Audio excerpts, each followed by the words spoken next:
fact, extremely powerful.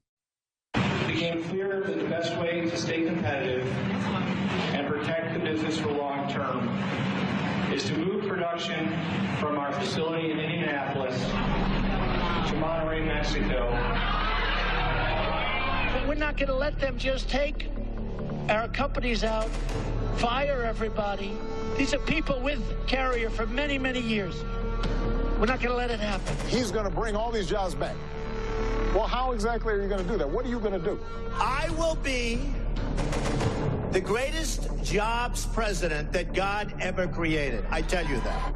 He just says, well, I'm going to negotiate a better deal. Well, how exactly are you going to negotiate that? I mean, if he could come here and save these 1,400 jobs here tomorrow, I'll gladly vote for him again. What magic wand do you have?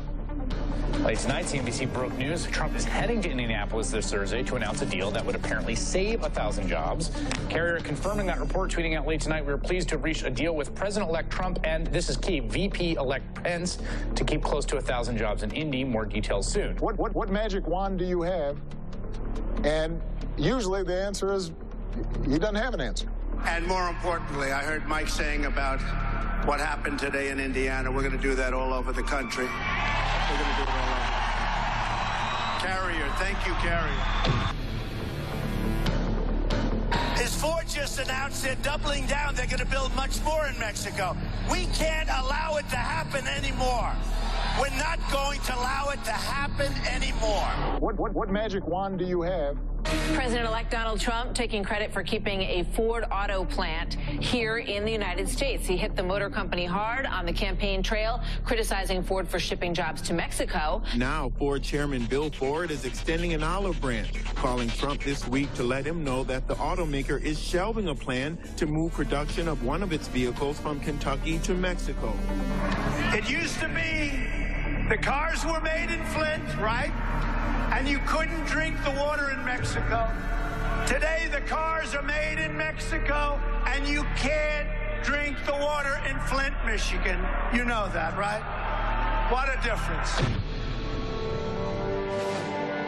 He just says, well, I'm going to negotiate a better deal. Well, how exactly are you going to negotiate that? Will the iPhone labels soon say made in America? Well, according to one report, opportunities to move production over to the States from China are actually being explored. If you see the new Trump administration come in and actually overhaul the corporate tax code, do things like spur infrastructure investment in the States, could that make this more feasible? And maybe they start by building an assembly plant and just shipping parts here. That could lend to some of the manufacturing coming over here. And if Apple can jumpstart some of that and get some of this going, sure, I think it would be very reasonable for other companies to say, we like to say made in the U.S. as well. I have my Trump hedge on. In the event Donald wins, I have no doubt in my mind the market tanks. One analyst said markets were reacting like the four horsemen of the apocalypse just rode out of Trump Tower. Today, what do you make of what we saw last night and really now what we're seeing today? Well, I thought that a huge market rally after Trump is elected president. The stock market has rallied, reaching new heights at each close. By the end of the day, the Dow Jones Industrial Average was up about 255 points. The Mexican peso plunged more than 13% against the dollar in chaotic trading. Trump's proposed policies are considered deeply negative for the country. We're going to win with trade. We're going to win with health. We're going to win at so many levels. We're going to win, win, win. You're going to get so tired of winning. You're going to say, Mr. President, please, we don't want to win anymore. It's too much. And I'm going to say, I'm sorry. We're going to keep winning because we're going to make America great again. I love you. Thank you. Americanism, not globalism, will be our credo. Americanism, not globalism. Americanism, not globalism, will be our credo.